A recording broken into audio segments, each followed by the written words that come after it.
Kalau kita lihat awal-awal, secara general, secara amnya, kita dapat melihat COVID ni akan menjejaskan kesihatan kepada penduduk di seluruh dunia lah.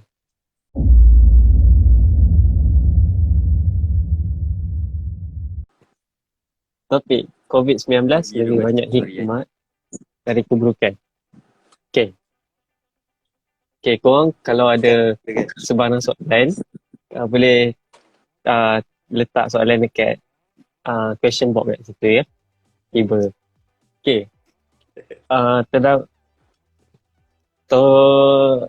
secara setiap benda kat atas dunia ni, kita akan ada uh, kebaikan dan keburukan. Begitu juga dengan COVID-19 yang terjadi sejak hujung tahun lepas sebenarnya. Tapi dia berlaku sikit-sikit lah. Tahun ni yang dia baru macam jadi tahap pandemik yang merebak ke seluruh dunia.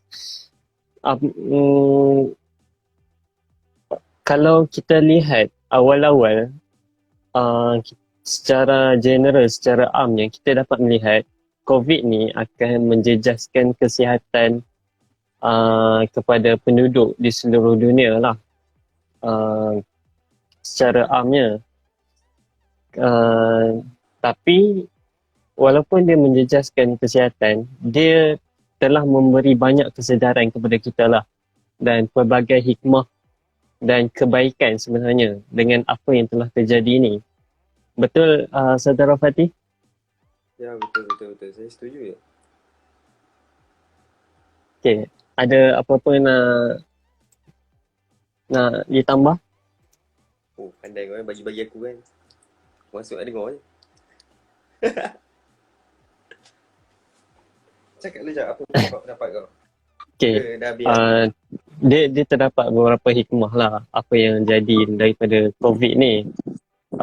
Antaranya kesedaran terhadap kesedaran tentang penjagaan kebersihan dan kesihatan dalam kalangan masyarakat kita ni lebih apa orang panggil, lebih orang lebih nampak lah sejak berlaku COVID-19 ni, yang mana dulu orang tak kisah pun dengan penjagaan kebersihan. Even nak basuh tangan pun, kalau dulu ya memang ada tips yang pasal 20 saat dengan lagu Happy Birthday, kita basuh tangan dengan durasi lagu Happy Birthday tu. Kalau dulu memang ada kempen tapi tak banyak. Macam orang macam tak sedar sangat. Macam tu. So sekarang orang dah banyak sedar, bukan setakat basuh tangan, malah hand sanitizer pun orang ramai gila membeli. Dia macam orang dah concern lah dengan kebersihan dan kesihatan ni, takut kuman merebak dan sebagainya. Itu yang pertama, kesedaran tentang kebersihan dan kesihatan dalam diri masyarakat kita sekeliling ni. Yang kedua adalah tentang pencemaran.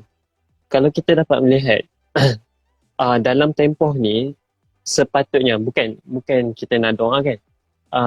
Kalau tengok dengan kejadian yang lepas, dengan follow up kes-kes lepas, dalam tempoh ni adalah tempoh kes jerebu yang paling banyak lah yang berlaku pembakaran di Indonesia, di sempadan Indonesia, Malaysia, yang menyebabkan jerebu rentas sempadan ini berlaku. Bila terdapat kes COVID ni, pembakaran tidak berlaku, kilang-kilang pun dah tutup. So pencemaran udara pun dia macam kita dapat melihat apa orang panggil statistik API bagi pencemaran udara sangatlah berkurang, dia macam berkurangan mendadak kalau berbanding tahun-tahun sebelum ni. Walaupun ada certain tempat masih ada lah pencemaran tu tetap berlaku. Itu pencemaran udara. Dengan pencemaran air pula pun sangat-sangat berkurangan apabila masyarakat dah kurang keluar daripada kediaman masing-masing, keluar kurang, dah tutup kilang dan sebagainya. Dah PKP kan dah tak ada keluar lagi mana-mana kan. So dia macam orang pun tak buang sampah ke dalam apa orang panggil sungai, kilang-kilang pun tak melepaskan uh, sisa-sisa toksik dalam sungai. Kita boleh tengok Sungai Kelang. Sungai Kelang bila viral hari tu waktu PKP, kita dapat melihat macam mana Sungai Kelang tu betul-betul bersih, betul-betul sampai orang cakap kita boleh pergi mandi lah dekat situ. Betul tak Uh, Malaysia? Kiranya pencemaran, dari segi pencemaran pun berkurangan. Yang ketiga, masyarakat kita saling bersatu walaupun politik pada awal bulan 2 pada bulan 2 dan bulan 3 agak goyah politik Malaysia, tapi apabila kerajaan mengambil alih pada hujung bulan 2 atau awal bulan 3 macam tu kan, uh, macam mana masyarakat memberi kerjasama kepada kerajaan dan macam mana kerajaan lebih memfokuskan uh, kepada isu kesihatan rakyat, itu aku rasa memang terbaik lah. Kiranya kurang lah isu-isu politik. Kiranya kebajikan rakyat itu lebih terbela lah. Walaupun kita kita tetap mendengar, oh kerajaan bagi bantuan ni tapi kat sini tak sampai. Walaupun ada, tapi kerajaan aku tengok polisi kerajaan pada sepanjang COVID-19 ni, kebajikan rakyat terjagalah dan isu politik dikurangkan. Ha, Okay, Cak, apa pula itulah. bagi kau in terms of ekonomi Malaysia? Okay. Dan pasal Ekonomi kau sendiri. Malaysia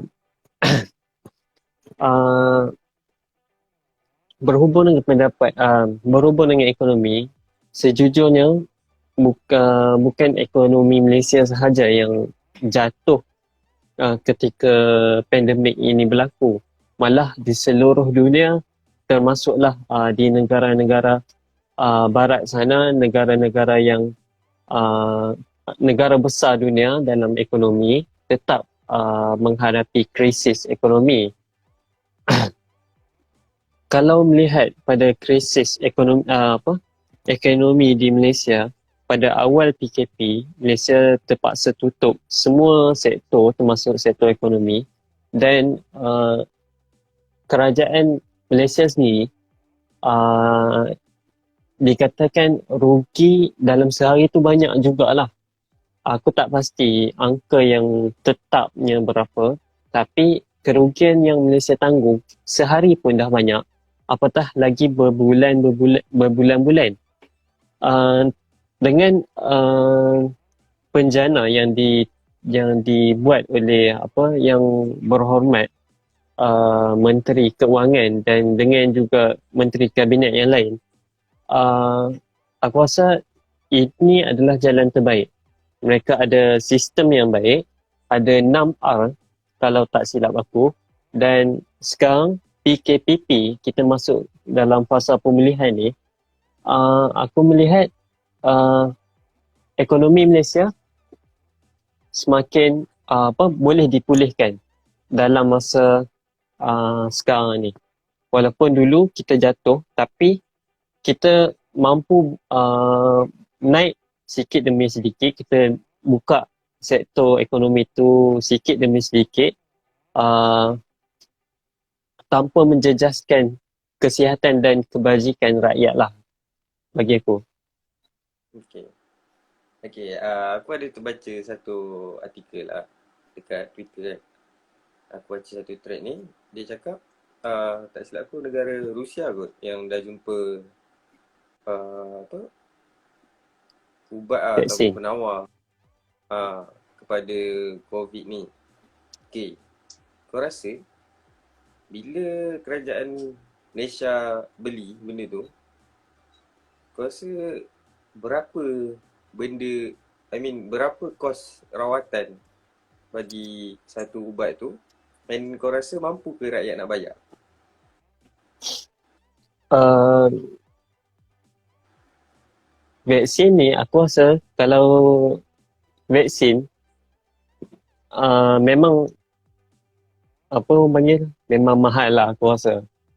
Kalau kerajaan nak beli pada apa Rusia pun memang memerlukan apa kewangan yang betul-betul ni lah, yang betul-betul kita perlu melabur dengan banyak lah untuk mendapatkan vaksin. Dan Rusia semestinya akan untung besar lah daripada benda ni sebab dia orang yang jumpakan vaksin.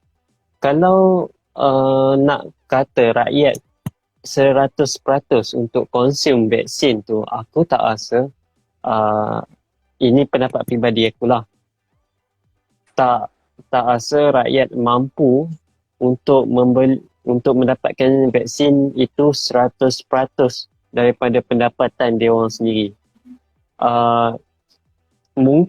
Kemungkinan dengan subsidi daripada kerajaan yang diberikan, insya-Allah kita tak tahu, mungkin setiap rakyat yang menghadapi COVID ni boleh dapatkan vaksin yang dikeluarkan. Okey, kau rasa kerajaan mampu lagi ke nak keluarkan subsidi untuk belanja vaksin tu, sedangkan kerajaan dah banyak gila cover, macam kurangkan kos and bagi macam-macam dana. So kau rasa kerajaan mampu lagi ke untuk bagi dekat semua orang, dalam tak silap aku ada 1,000 lebih lagi yang tengah apa macam kena kuarantin Uh, lagi. Faham.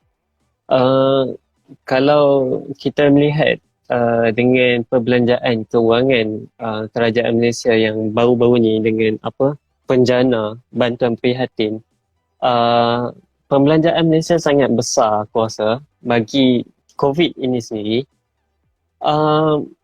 Kalau nak lihat pada kewangan Malaysia, adakah Malaysia mampu ataupun tidak tu aku tak berani nak cakap banyak lah.